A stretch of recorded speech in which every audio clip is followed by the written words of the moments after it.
हाय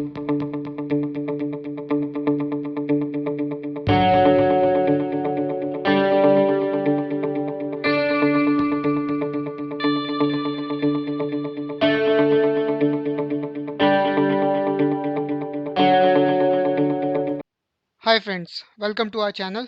and आज का जो टॉपिक है हमारा डिस्कशन का, वो रहेगा कवर्ड कॉल स्ट्रैटेजी पे। कवर्ड कॉल स्ट्रैटेजी एक ऐसी स्ट्रैटेजी है थ्रू विच, अगर आप इसे सही से फॉलो कर रहे हैं, तो 4 साल में आपका स्टॉक, आपका पैसा फ्री, यानी कि 4 साल में पैसा डबल। जोर जोर से बोल के लोगों को स्कीमें बता दे। Okay, so let's get into the strategy. Normal details समझ लेते हैं यहाँ पे। So okay, so cover call strategy है क्या? पैसा डबल करती है, एक्स्ट्रा रिटर्न देती है बेसिकली आपको। आपकी जो भी इन्वेस्टमेंट है, आप स्टॉक पे जो भी पैसा लगा रहे हैं, आप आज की डेट में लेट्स से एक्सिस बैंक का शेयर खरीदते हैं, आप इन्फोसिस का शेयर खरीदते हैं, आप एल का शेयर खरीदते हैं, किसी भी कंपनी का शेयर खरीदते हैं, और आप उससे भी बढ़िया आप निफ्टी पे डायरेक्ट बेटिंग करते हैं। आप निफ्टी पे इन्वेस्ट कर रहे हैं कि निफ्टी बढ़ेगा तो मैं, मेरा पैसा सेफ है।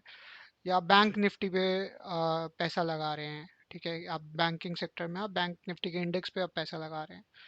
तो ये स्ट्रैटेजी आपको extra return per month generate करती है, गारंटीड है। इसमें कोई भी ऐसा नहीं है कि आपको किसी मंथ आपको गारंटीड रिटर्न नहीं होगा। ठीक है, आपको हर मंथ रिटर्न्स हैं, and it will very from 1 to 1.5%।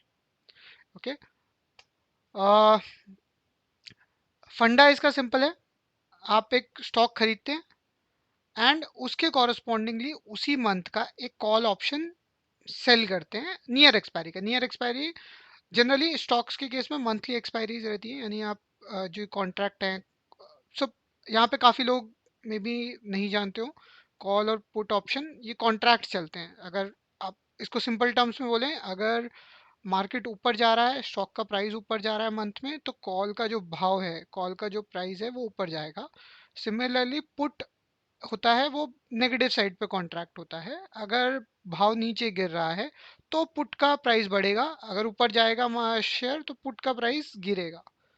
तो हम यहाँ बोलते हैं कि हम जब प्राइस ऊपर जाए, हम बोल रहे हैं हम कॉल सेल कर रहे हैं, कॉल सेल कर रहे हैं, हम चाहते हैं कि वो प्राइस एक रेंज से नीचे रहे। तो अगर मैं जिस भाव पे मैं बोल रहा हूँ कि इस प्राइस से नीचे रहेगा, अगर मार्केट उस प्राइस से नीचे रहता है, मार्केट एज एन आपका स्टॉक का प्राइस उस स्ट्राइक से नीचे रहता है, उस प्राइस से नीचे रहता है, तो आपने जो वो प्रीमियम पे सेल किया होगा, लेट्स से आपने 50 रुपये पे सेल किया, तो आपके पूरे 50 रुपये आपकी जेब में आ जाएंगे। तो यहाँ पे हम वही कॉन्सेप्ट यूज कर रहे हैं। आपके पास एक स्टॉक है ऑलरेडी, आपने इन्वेस्ट किया हुआ उस स्टॉक में, आपके पास स्टॉक पड़ा हुआ है, एंड देन कॉरस्पॉन्डिंगली आप ऊपर गए, आपने उसी मंथ में आप लेट्स से 5%, 10% से ऊपर, जिस परसेंट, जिस वे में आपको लगता है कि आपका स्टॉक मूव करता है, आप उस स्टॉक की उस कॉरस्पॉन्डिंगली एक कॉल को सेल कर देंगे। अब ये सेल करने से होगा क्या, जैसे जैसे मंथ में ये प्राइस बढ़ेगा या फिर प्राइस नहीं बढ़ेगा, प्राइस अगर एक जगह पे रह गया, प्राइस बढ़ गया, दोनों केस में, और प्राइस जब तक उस प्राइस पॉइंट को पार नहीं कर रहा है, लेट्स से आप 10% पे आपने बोला था, वो 10% को प्राइस पॉइंट से पार नहीं कर रहा है, तब तक आप बेसिकली लॉस में नहीं है।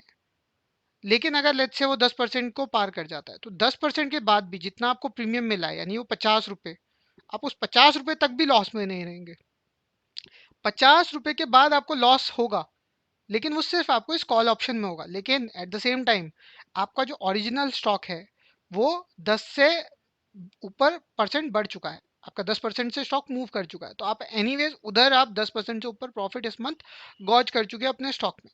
तो ये जो आपका बोलते हैं अपर साइड बेसिकली लॉक्ड हो जाती है इसमें।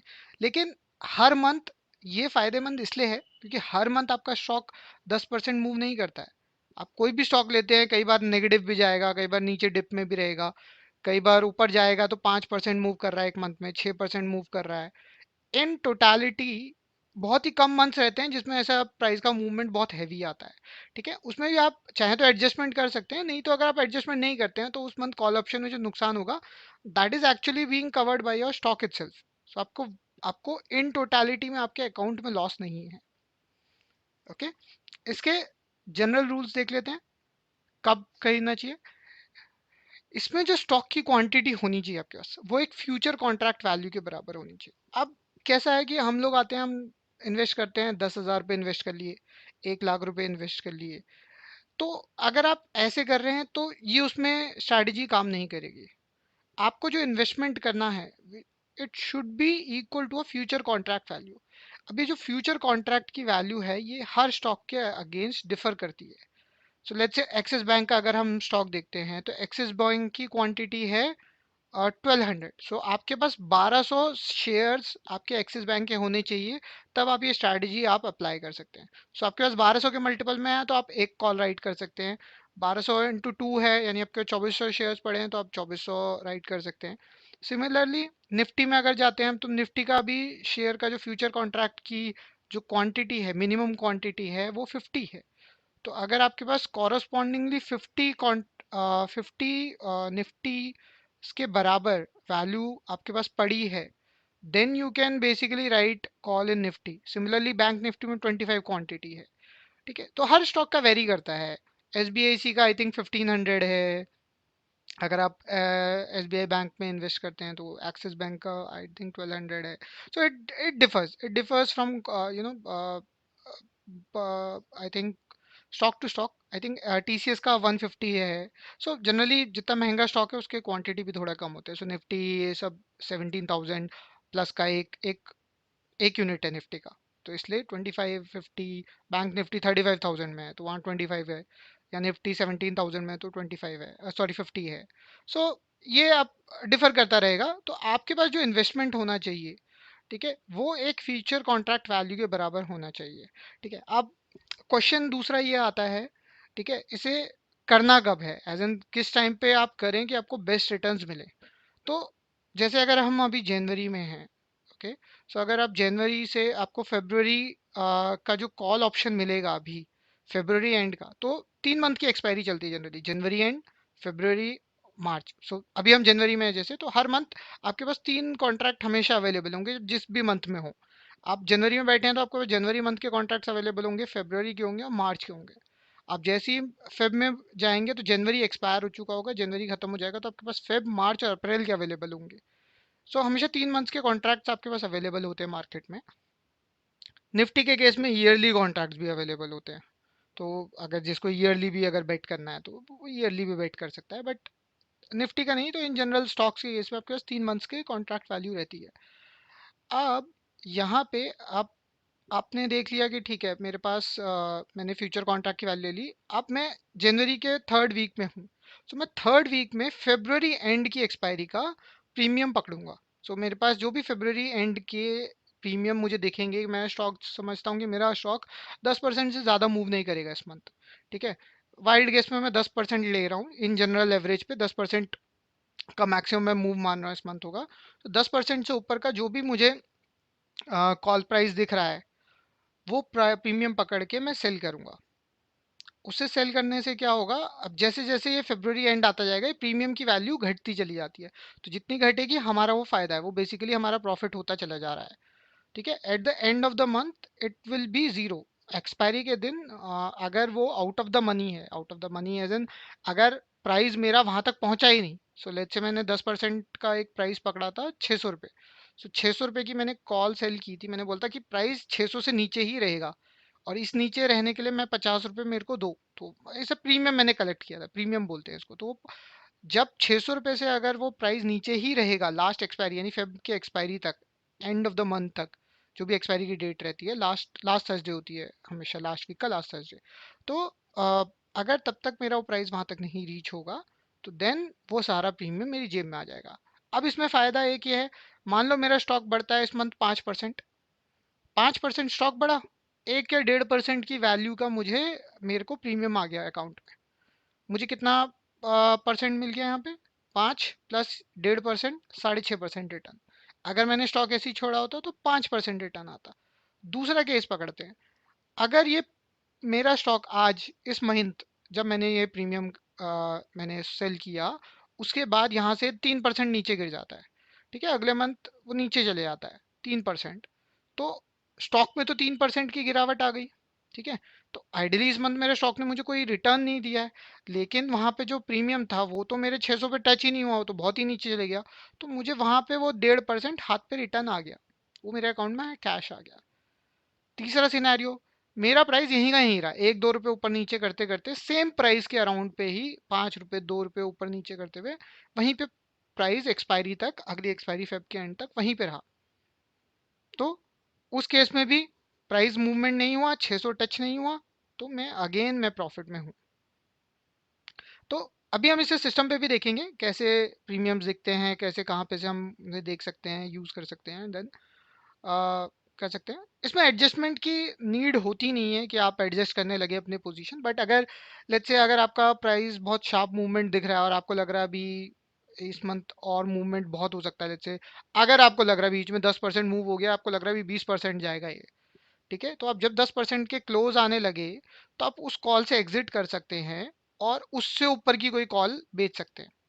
सो लेट्स से मैं अगर 600 के भाव पे था कि मैं 600 के भाव को नहीं टच करेगा और 580 500 के अराउंड 570 560 प्राइस आ गया है, मुझे लग रहा है अभी ये 600 नहीं, 650 700 भी जा सकता है, ठीक है, तो मैं यहाँ से निकल जाऊंगा, मैं 600 की जगह मैं बोलूंगा प्राइस अब 700 के नीचे रहेगा, थोड़ा यहाँ पे लॉस बुक करूंगा इसमें, ठीक है, लेकिन मेरा स्टॉक का मूवमेंट भी प्लस हो चुका है, तो स्टॉक का फायदा मेरे को मिल चुका है। अब मैं जो प्रीमियम ऊपर से सेल करने जाऊंगा उसका फायदा मेरे को मिलेगा, ठीक है, तो इस मंथ मेरे पास जो भी स्टॉक की वैल्यू आ जाएगी, net and net to net same premium अगर मैंने ऊपर से सेल किया तो मेरा लॉस नहीं होगा, बिल्कुल ही लॉस नहीं दिखेगा। बट अगर मैं नहीं करना चाहता ये सब एडजस्टमेंट, तो मैंने सिंपली इस महीने छोड़ दिया लेके 10% के हिसाब पे, 10% के हिसाब से सेल किया और छोड़ दिया, मेरा काम खत्म, मुझे कुछ सोचना ही नहीं है। मंथ के एंड पे देखूंगा कि मेरे पास या तो 1.5% रिटर्न इधर आया होगा या फिर मेरा स्टॉक वैल्यू बेसिकली 10% मूव कर चुका है, ठीक है।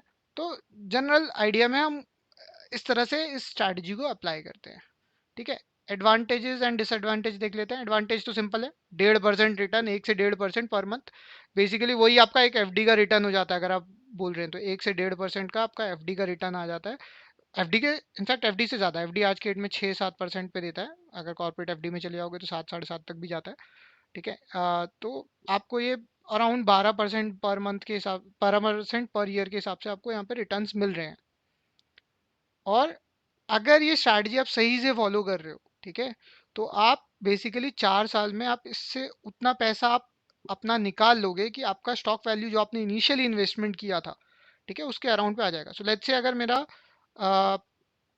6 लाख या 8 लाख का इन्वेस्टमेंट है इनिशियली एक स्टॉक पे, ठीक है, मेरा उतना कॉन्ट्रैक्ट वैल्यू बैठ रहा है, सो निफ्टी का अराउंड 8 साढ़े 8 लाख का बैठता है एक फ्यूचर कॉन्ट्रैक्ट का, ठीक है। सिमिलरली आप अपोलो टायर्स में जाएंगे तो 5-6 लाख पे है, ठीक है। टीसीएस में अगेन 7.5 के अराउंड पे है, ठीक है। तो अगर आपने वहाँ पे 7 साढ़े 7 आपने लिया है और आप हर मंथ सही से अगर आप इसे फॉलो कर रहे हैं और 10 से 12 हज़ार रुपये आप निकाल ले रहे हैं, रेंटल आ रहा है आपको एक तरह से 12 हज़ार रुपये का, सो देन आपका 4 साल में बेसिकली पैसा डबल, पैसा फ्री, आपका स्टॉक फ्री, आप उसके बाद उस स्टॉक का आप पैसा ले चुके हैं, आपने जो इन्वेस्टमेंट किया था आपका इन्वेस्टमेंट आपके अकाउंट में आ चुका है, थोड़ा टैक्स करके आएगा ऑब्वियसली, ठीक है, उसके बाद आप जो भी कमा रहे हैं आप उससे यही चीज़ को आगे कंटिन्यू रख रहे हैं, तो आपको पैसा मिल रहा है, प्लस आपका जो शेयर वैल्यू है, आपका जो स्टॉक है वो भी बढ़े जा रहा है, ठीक है, अगर आपने अच्छे स्टॉक पे बैठ किया ऑब्वियसली तो, ठीक है, आपका शेयर भी ऊपर जा रहा है, आपका शेयर का वैल्यू भी ऊपर जा रहा है, बिकॉज आपने इन्वेस्टमेंट वही सोच के किया था ना कि आपका शेयर वैल्यू ऊपर जाएगा,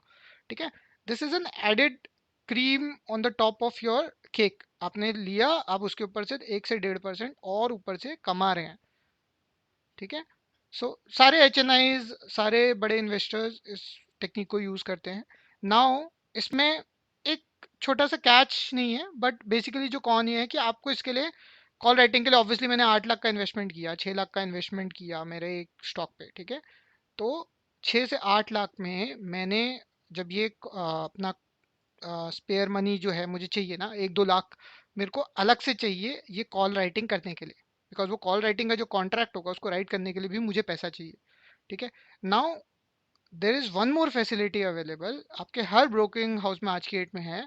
अगर आप किसी भी अच्छी कंपनीज में या लेट्स से निफ्टी में या एक्सिस बैंक में या किसी भी अच्छे बैंक में या किसी भी अच्छी स्टॉक में अगर आप पैसा डाल रहे हैं तो you can pledge those shares itself. तो 8 लाख का शेयर है, अगर 20% हेयर कट के हिसाब से भी आप उसे इन्वेस्ट करते हैं तो भी आपको वहां से 4-5 लाख रुपए आपके हाथ पे मिल जाएगा as a margin to trade on. उसी 80% मार्जिन से जो आपको मिला है, उसी मार्जिन से आप वो कॉल राइट कर सकते हैं। ठीक है, और आप मतलब आपके आपका ही पैसा, आपके क्या स्टॉक का पैसा, आप उसी से उसी के ऊपर रिटर्न बना रहे हैं, तो आपको एक्स्ट्रा पैसा की भी जरूरत नहीं है। But on a safer side, अगर आपको प्लेज नहीं करना है तो then you can use this अपना जो खुद का पैसा अगर आपके पास फ्री पड़ा है तो then you can use that. But इसमें जो मेन चीज क्रूशियल रहती है वो ये है, आपको सिंपली और सिंपली ये चीज मेक श्योर करनी है कि ऐसा नहीं है कि आपके पास यू नो आपका स्टॉक, आपके पास एक यूनिट है, एज एन एक यूनिट है आपके पास, लेट्स से निफ्टी के हिसाब से 50 यूनिट आपके पास निफ्टी के पड़े हैं, और आप दो कॉल राइट करने में चले गए, या दो दो मंथली कॉल राइट कर दी। एक ही यूनिट राइट करना है, जितना यूनिट आपके पास फ्यूचर कॉन्ट्रैक्ट के हिसाब से उतना यूनिट। सो लेट्स से आप 40 लाख का इन्वेस्टमेंट करते हैं, ठीक है, सो 40 लाख, 8 इंटू 5 हो गया आपका 40 लाख, यानी आपके पास 5 कॉन्ट्रैक्ट के बराबर आपने पैसा इन्वेस्ट किया हुआ है। आप 5 कॉन्ट्रैक्ट के हिसाब से आप यहाँ पे प्रीमियम पे 5 कॉल सेल कर सकते हैं, तो आप 5 कॉल सेल करेंगे। और अगर आप रिटर्न वाइज देखेंगे या रेंटल वाइज देखेंगे, इसे एज अ रेंटल मनी भी मानते हैं, तो 40 लाख के इन्वेस्टमेंट पे अगर आपको 10,000 पर मंथ एक यूनिट पे आ रहा है, अब 50,000 तक, क्लोज टू 50,000 तक आप मंथली रेंटल कमा सकते हैं। 50,000 आप आज के डेट में रियल एस्टेट में भी पैसा डालते हैं, ठीक है, 40 लाख का एक मकान खरीदते हैं, उसमें भी उसमें भी आपको जो रिटर्न्स हैं, या आप रेंट भी जाएंगे अच्छी जगह पे, पहली बात आपको 40 लाख में अच्छी जगह पे पॉश इलाके में तो प्रॉपर्टी नहीं मिलेगी। ठीक है, लेट्स से आपने कहीं पे भी लिया और आपने रियल एस्टेट लिया और आप उसे एज अ रेंटल भी जाएंगे, तो इनिशियल रेंटल आपको जो मिलेगा basically 10,000 12,000, if it is good. ठीक है, लेट्स से बहुत ही बढ़िया लोकेशन पे भी चले जाते हैं, और अगर आपके पास ऑलरेडी प्रॉपर्टी होती तो 40 लाख में नहीं होती, ऑब्वियसली ज़्यादा पे होती, बट ठीक है, आप अच्छी से अच्छी लोकेशन पे भी देखते हैं किसी भी टीयर 1 सिटीज़ में, तो 25,000 30,000 तक 2 BHK का रेंट रहता है जनरली। ठीक है, इतना रेंट आपको मिलता है। अभी यहाँ पे आप 40 लाख का इन्वेस्टमेंट किया है, और अगर आप इसे भी फॉलो कर रहे हैं, ठीक है, और आप लेट्स से 2 लाख रुपए एक कॉन्ट्रैक्ट पे भी लग रहा है अगर आप मार्जिन नहीं लेते हैं, ठीक है, तो 2 लाख इंटू 5 5 कॉन्ट्रैक्ट तो 10 लाख, 10 लाख आप ऊपर से रख रहे हैं, तो 40 लाख आपने इन्वेस्ट किया, 10 लाख आप कॉल राइटिंग के लिए रख रहे हैं, 50 लाख में आपको मंथली 50,000 रुपए का रिटर्न आएगा। दैट इज आपका शेयर का भाव छोड़ के। शेयर बढ़ा तो अलग बात है, शेयर नहीं बढ़ा वो अलग बात है, वो आपका इन्वेस्टमेंट डिसीजन था इनिशियली कि आपने इन्वेस्ट किस पे किया है। ठीक है, लेकिन लेट्स से आपने अगर 5 अलग अलग पोर्टफोलियो में आपने अपने 5 अलग अलग स्टॉक्स भी पकड़ लिए, अलग अलग सेक्टर्स के, ठीक है, तो भी आपको वो पैसा मिल जाएगा उसके ऊपर टॉप पे। तो एक बार इसे सिस्टम में देख लेते हैं, and then we'll just conclude. Okay, चलिए। ओके फ्रेंड्स, अभी मैं ये ऑप्स्ट्रा यूज़ कर रहा हूँ। ऑप्स्ट्रा का स्ट्रैटेजी बिल्डर रहता है, आप मंथली स्ट्रैटेजीज अगर आप बना रहे हैं कुछ, यहाँ पे टेस्ट कर सकते हैं। टेस्ट एज इन आप देख सकते हैं आपका पे ऑफ ग्राफ क्या रहेगा, अगर आप कोई स्ट्रैटेजी बना रहे हैं एंड देख रहे हैं कि मंथली आपको कितना प्रॉफिट कितना नुकसान हो सकता है। सो यहाँ पे अभी मेरे पास स्टॉक तो एग्जैक्टली है नहीं, सो हम फ्यूचर कॉन्ट्रैक्ट यहाँ पे मैं यूज़ कर रहा हूँ। सो अगेन मैंने रूल यही था कि फ्यूचर कॉन्ट्रैक्ट के बराबर हमारे पास शेयर हैं, तो future contract let's say Nifty का यूज़ कर रहे हैं हम, ठीक है, सो निफ्टी का हमने एक फ्यूचर कॉन्ट्रैक्ट बाय कर लिया। अब ये बाय एज एन ये मान के चल रहा हूँ कि आज के डेट में ये मेरे स्टॉक की वैल्यू है बेसिकली 17,283 रुपये 45 पैसे का एक यूनिट के हिसाब से मेरे पास स्टॉक है। ठीक है, now this is of 50 units. इसका लॉट साइज अगर आप देखोगे, लॉट साइज इज बेसिकली कितना कॉन्ट्रैक्ट में यूनिट्स हैं, तो 50 है। ठीक है, तो मेरे पास 50 के हिसाब से मेरे अकाउंट में पड़ा है, मेरे डीमैट में पड़ा हुआ है पैसा। अब मेरे को ये, अब मैं इसे कुछ भी ना करूं तो या तो ये बढ़ना होगा बढ़ेगा, गिरना होगा गिरेगा, वहीं रहना होगा वहीं रहेगा, तो मुझे कुछ फर्क नहीं पड़ रहा है उससे, वो जैसा है वैसे ही रहने वाला है। ठीक है, उसके साथ जो होना है वो होगा। मैं चाहता हूँ कि मुझे इसके ऊपर अगर ये ज़्यादा नहीं मूव करे, ठीक है, तो नेक्स्ट मंथ मेरे पास एक रेंटल इनकम आए। ठीक है, नाउ निफ्टी के साथ मेरे को फायदे ये हैं, अगर मैं चाहूँ तो मैं वीकली भी अपना एक कमीशन ले सकता हूँ कि मैं ये वीकली के हिसाब से टारगेट्स दूं, और मैं बोलूँ वीकली में इतना नहीं मीट हुआ तो मेरे को पैसा आ जाए। बट वी जनरली सजेस्ट कि आप इसे जाएं और मंथली के हिसाब से ट्राई करें, क्योंकि मंथली बेटर रहता है, को प्रीमियम्स भी बढ़िया मिलते हैं। सो नेक्स्ट मंथ की अगर एक्सपायरी अगर हम देखें तो 24 फेब की हमें एक्सपायरी दिख रही है। ठीक है। सो यहाँ पे अगर मैं इसे ऑप्शंस में करता हूँ, तो ऑप्शंस फ्यूचर्स ये सब डेरिवेटिव्स रहते हैं, आपके स्टॉक की वैल्यू से ही डिराइव होते हैं। सो इसमें अगर हम ऑप्शन चेन देखते हैं तो ऑप्शन चेन आपको दिखाएगी कि कितना प्रीमियम रहेगा किस स्ट्राइक पे। अब स्ट्राइक मतलब वो प्राइस है कि इस प्राइस पे आया और इस प्राइस पे नहीं आया, तो उसके हिसाब से प्रीमियम चलते हैं यहाँ पे। इसके हम अलग से एक सेशन ले सकते हैं कॉल पुट का कैसे बिहेव करता है, बट अभी फॉर द टाइम बिंग हम इतना समझते हैं। सो ये 24 फेब की आपकी ऑप्शन चेन है निफ्टी की। ठीक है, अभी 17,300 पे के अराउंड पे प्राइस चल रहा है। राइट, अपना 17,300 के अराउंड पे फ्यूचर का प्राइस है। स्पॉट अगर हम देखते हैं तो 17,280 क्लोज टू ये है। अभी मैं मानता हूँ कि आ, यहाँ से निफ्टी ज़्यादा से ज़्यादा 700-500 पॉइंट ऊपर जाएगा। ठीक है, ये नेक्स्ट मंथ के एंड तक। तो अभी 17,300 है। ठीक है, और यहाँ पे 24 फेब की एक्सपायरी है। ठीक है, यहाँ पे मैं दो तरीके से देख सकता हूँ। सी मेरे पास प्राइस कहाँ पे है, प्राइस प्राइस प्राइस, ओके या this is the last traded price last में यहाँ पे। ठीक है, यहाँ पे 429 का ट्रेड हो रहा है। ठीक है, ये 245 का ट्रेड हो रहा है। अब मैं यहाँ पे कर सकता हूँ कि मैं यहाँ पे कैलकुलेशन कर सकता हूँ मे बी, कि अगर लेट्स से 550 का लॉट है इनटू आपका 227, अगर मैं करता हूँ, यानी कि अगर मैं बोलता हूँ ये 17,750 से ऊपर नहीं जाएगा। ठीक है, मार्केट 17,750 के नीचे ही रहने वाला है नेक्स्ट मंथ के एंड तक। ठीक है, अगर मैं ये सोचता हूँ, या मैं और सेफ चले जाता हूँ, मैं बोलता हूँ नहीं नहीं यार, थोड़ा और सेफ मैं बोलता हूँ, नहीं वो 191.35 यानी 17,850 के नीचे मार्केट रहेगा नेक्स्ट मंथ, इससे ऊपर नहीं जाने वाला है। ठीक है, तो मैं ये सेल कर देता हूँ। ठीक है, तो मैं ये सेल करता हूँ। तो अगेन मैंने एक लॉट लिया हुआ है, तो मैं एक लॉट सेल कर दूंगा। ठीक है, अभी इसमें इसको मैं ज़रा मिनिमाइज करता हूँ। सो अगर हम देखें तो इसका पे ऑफ ग्राफ कुछ ऐसा बन रहा है।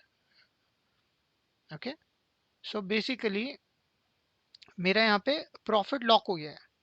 ठीक है, मैक्सिमम प्रॉफिट मेरे पास 35,000 रहेगा, मैक्सिमम प्रॉफिट है वो। ठीक है, यानी कि अगर मेरा फ्यूचर एज एन मेरा स्टॉक भी मूव कर रहा है ऊपर को, ठीक है, अगर मेरा स्टॉक मूव नहीं करता है कहीं पे भी, या मेरा स्टॉक 17,850 के नीचे रहता है, या मेरा स्टॉक 17,800 पे बंद होता है, इवन 849 पे भी बंद होता है, ये सारा प्रीमियम मेरा, यानी कि 50 × 191 अगर हम करते हैं, 50 × 191, बेसिकली 9,550 रुपये मुझे मंथ के एंड तक मेरे अकाउंट में ये क्रेडिट हो जाएंगे। ठीक है, अब मान लो ऊपर जाता है, तो टिल 191 रुपीज अगर हम इसमें ऐड कर देते हैं 17,850 में। ठीक है, तो 17,850 50, 17,900, 18,000, 18,041 रुपए तक, अगर 18,041 रुपए तक भी मार्केट बंद होता है नेक्स्ट मंथ तक, 18,041 रुपए तक भी मंथली में बंद होता है नेक्स्ट मंथ, तो भी तो भी मुझे यहाँ पे कोई नुकसान नहीं होगा। और मीनवाइल ये पैसा यानी ये जो फ्यूचर वैल्यू है ये बढ़ चुकी होगी।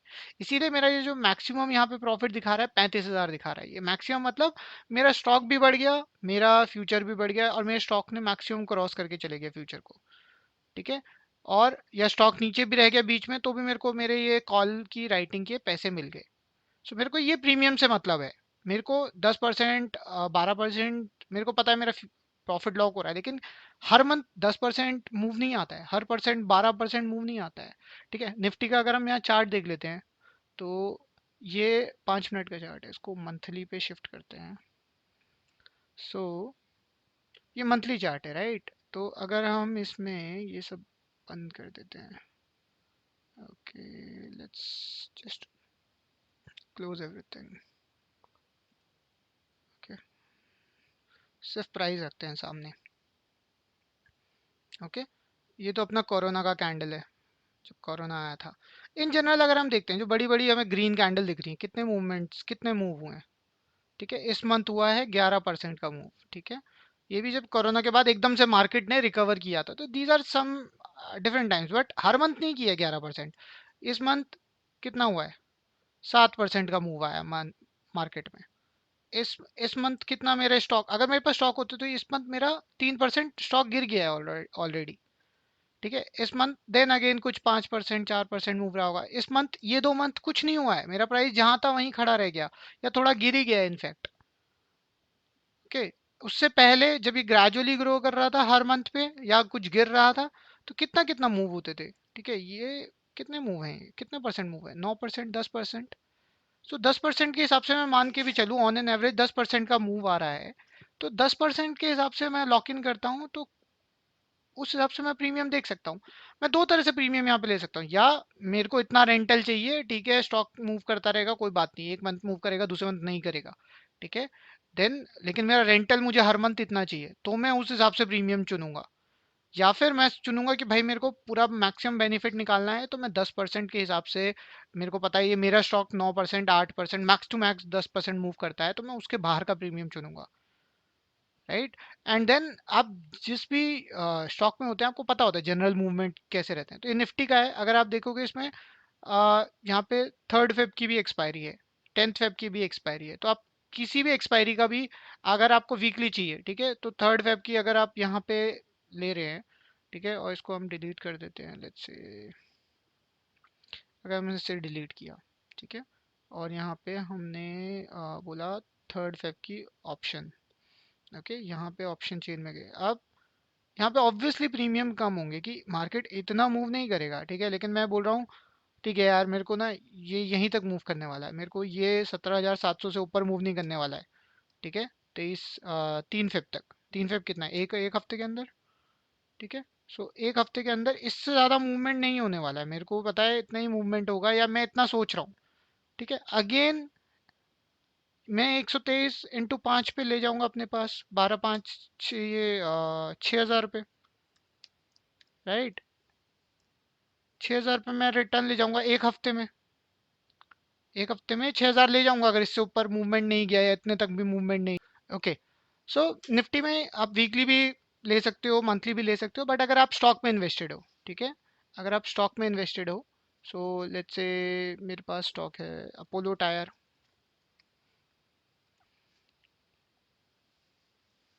ओके, सो इसमें अगर हम अपोलो टायर में देखेंगे, तो यहाँ पे 3 एक्सपायरी है, 27 जनवरी, 24 फेब, 31 मार्च। तो मैं अगर 24 फेब का देखूँ, ठीक है, ऑप्शन चेन, तो यहाँ पे जो भी मुझे कॉल के प्रीमियम दिख रहे हैं, मुझे पता है 215 पे प्राइस चल रहा है अभी, यहाँ पे भी हाईलाइटेड आता है जनरली, उसके अराउंड पे प्राइस चल रहा है। 230 से ऊपर मैं नहीं देख रहा कि 230 से ऊपर जाएगा, 232 से ऊपर नहीं देख रहा। अब यहाँ 4.25 3.25 लग कम रहा है, बट इसका लॉट साइज बहुत ज़्यादा होगा। सो लॉट साइज अगर हम देखें तो 2500 रुपये है। सो अगर यहाँ पे मैंने ये 2.75 का भी करा और 240 से प्राइस नीचे रहता है, ओके, तो ये 5,000 रुपये 6,000 रुपये मेरे पास जेब में है। अगर मैं 10,000 चाहता हूँ तो ऑलमोस्ट मैं ये प्राइस पे भी जा सकता हूँ, 232 पे।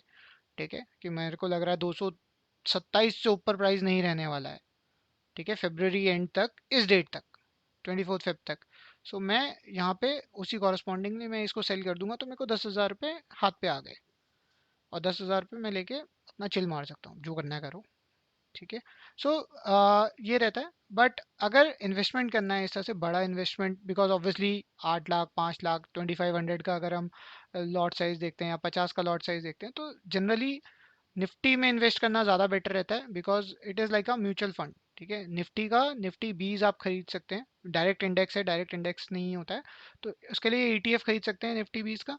तो अगर इसमें देखोगे ये एग्जैक्ट निफ्टी का रेप्लिका है, निफ्टी जिस जिस कॉन्स्टिट्यूएंट एज इन जिस जिस रेशो में निफ्टी ने अपने अंदर जो जो स्टॉक्स इन्वेस्ट किए हुए हैं, जो इंडेक्स उसे ट्रैक करता है, बेसिकली निफ्टी का इंडेक्स जिन स्टॉक्स को ट्रैक करता है जिस रेशो में, ओके, उसी रेशियो में उन कंपनीज में बेसिकली ये ईटीएफ पैसे डालता है। ठीक है, तो आपका एग्जैक्ट आपको जो निफ्टी से रिटर्न आ रहा होगा एग्जैक्टली वही रिटर्न यहाँ पे आएगा, minus very minor fund manager का जो मैनेजमेंट कॉस्ट रहता है उसको मिला के, उसको हटा के बेसिकली, सॉरी। सो ये आपका बेसिकली डाइवर्सिफिकेशन भी है। सो लेट्स से अगर मुझे 8 लाख डालना है, मैं डरता हूँ यार एक स्टॉक में मेरे को नहीं डालना है इतना पैसा, ठीक है, मेरे को 40 लाख डालना है, मेरे को नहीं डालना है यार एक स्टॉक में इतना पैसा। ठीक है, तो बेसिकली मैं इस ETF में डाल सकता हूँ और फिर मैं निफ्टी के अपने कॉल राइटिंग कर सकता हूँ। इसमें कैसा रहेगा, मेरे पास सारे, अगर सेक्टर्स देखें सारे सेक्टर, क्योंकि निफ्टी पूरा एज अ सेक्टर है, उसमें सारे सेक्टर्स हैं और सबको ट्रैक कर रहा है निफ्टी। ठीक है, तो आपके पास फाइनेंशियल भी आ गया, टेक्नोलॉजी भी आ गया, एनर्जी भी आ गया, एफएमसीजी भी आ गया। इससे ज़्यादा डाइवर्सिफिकेशन क्या चाहिए आपको। आप म्यूचुअल फंड में भी डालते हैं ना पैसा, इसलिए कि मल्टी कैप में डाल दिया, ठीक है, देन लार्ज कैप में डाल दिया, इसमें सब मिक्स्ड है। इसमें आपके पास सारे जो भी इंडस्ट्री लीडिंग्स हैं, इंडस्ट्री लीडिंग स्टॉक्स हैं निफ्टी के अंदर, वो आपके पास आ जाते हैं। और जनरली आई मीन इसमें ऐसा भी होता है कि जिस रेशियो में निफ्टी, अगर आपके पास कोई स्टॉक है उसमें और निफ्टी में वो परफॉर्म नहीं कर रहा है, निफ्टी से वो बाहर चले जाता है, सिमिलरली वो इस ETF से भी बाहर जाएगा। तो इसके अंदर आपको डाइवर्सिफिकेशन भी मिलेगा, प्लस आपके पास कॉल राइटिंग के थ्रू आप वो एक्स्ट्रा इनकम भी रेंटल ले सकते हो। तो अगर आपको ज़्यादा नहीं सोचना है, आप लॉन्ग टर्म इन्वेस्टमेंट कर रहे हो कि ठीक है यार बुढ़ापे में देखेंगे और ये 40 लाख मेरे पास मैंने डंप करने हैं, तो मैं ढंग की जगह डंप करता हूँ, तो मार्केट में डालना है तो जहाँ पे डाइवर्सिफिकेशन है वहाँ डालना चाहिए। एक सिंगल स्टॉक में बेट लेने के बजाय you can basically invest in multiple sectors at one time. और जनरली निफ्टी का भी जो अभी तक का ट्रैक रिकॉर्ड है, 10 से 12% का रिटर्न ऑन एन ईयर, 12% के अराउंड पे निफ्टी देता है। सो निफ्टी का 12% का रिटर्न आ रहा है, उसके ऊपर से आप अगर अपना टॉप पे रेंटल निकाल रहे हो, ठीक है, सोने पे सुहागा है। तो अ, यही कवर्ड कॉल स्ट्रैटेजी है इन ऑल, एज एन आप किसी भी स्टॉक में यूज़ कर सकते हो, किसी भी इंडेक्स के लिए यूज़ कर सकते हो। बट अगेन आपको फ्यूचर कॉन्ट्रैक्ट वैल्यू के बराबर ही इन्वेस्टमेंट होना चाहिए। ये नहीं कि मैं 10,000 रुपये का मैंने स्टॉक लिया हुआ है और मैं कॉल राइट कर दूंगा, क्योंकि कॉल राइट आपने जैसे ही किया तो आपका वो मूवमेंट एग्जैक्ट ट्रैक होगा आपके स्टॉक के साथ और उस क्वांटिटी में ट्रैक होगा। बिकॉज अगर आप यहाँ देखोगे, ये जितने भी हैं, ये जितने भी आपको ये स्टॉक्स दिख रहे हैं या ये जो भी कॉल राइटिंग प्रीमियम दिख रहे हैं, सारे की सारी क्वांटिटी अगर मैं यहाँ से देखो, इसे सेल करने जाता हूँ, राइट, एक लॉट बता रहा है ये, और लॉट साइज कितना है 50। जो भी आपका लॉट साइज होगा उसके हिसाब से चलेगा। तो अगर आप मूवमेंट भी देखोगे इसमें और ये आपको पैसा भी जैसा मिलेगा उसी हिसाब से मिलेगा। सो निफ्टी में अगर आप 50 इंटू जो भी कर रहे हो, 429 कर रहे हो, तो दो 20,000 रुपये आ गए, राइट। सो ये आपके हाथ में है बेसिकली। 50 इंटू 40, 400 किया तो आपका 20,000 रुपये बैठ रहा है सीधे सीधा, राइट। सो आप जिस हिसाब से भी देखोगे लॉट साइज के कॉरस्पॉन्डिंग ही आएगा। तो इसलिए आपके पास जो इन्वेस्टमेंट होना चाहिए वो हमेशा लॉट साइज के हिसाब से होना चाहिए। That is the only golden rule. And better premium चाहिए तो ऑब्वियसली, अगर मैं यही प्रीमियम चेक करने आऊँगा जब मैं जनवरी एंड हो रहा होगा, जनवरी अभी कल एक्सपायरी है, जनरली इसको थर्ड वीक में, मतलब थर्ड वीक एंड हो रहा होता है जब लास्ट फ्राइडे एज एन, आपको तब लेना चाहिए तो और प्रीमियम्स बेटर मिलेंगे। बट अब जैसे जैसे टाइम जाता जाएगा प्रीमियम्स कम होते रहते हैं, बिकॉज ऑब्वियसली मार्केट में कोई उतना प्रीमियम नहीं देगा क्योंकि टाइम कम है मूवमेंट के लिए। तो जब टाइम ज़्यादा होता है तो प्रीमियम भी ज़्यादा होता है। तो अभी जो भी प्रीमियम्स मिल रहे हैं, ठीक है, ये कम होते जाएंगे जैसे जैसे आपका मंथ एंड आएगा। तो बेसिकली आप जनवरी के एंड पे देखेंगे तो प्रीमियम ऑलरेडी कम हो जाएंगे, भले ही मार्केट मूव ना करे। मार्केट यहीं खड़ा रह गया, मार्केट 17,300 के अराउंड पे हवर कर रहा है, ठीक है, तो ये प्रीमियम कम हो जाएंगे। मार्केट नीचे आ गया तो वैसे भी ऊपर के प्रीमियम कम हो जाएंगे।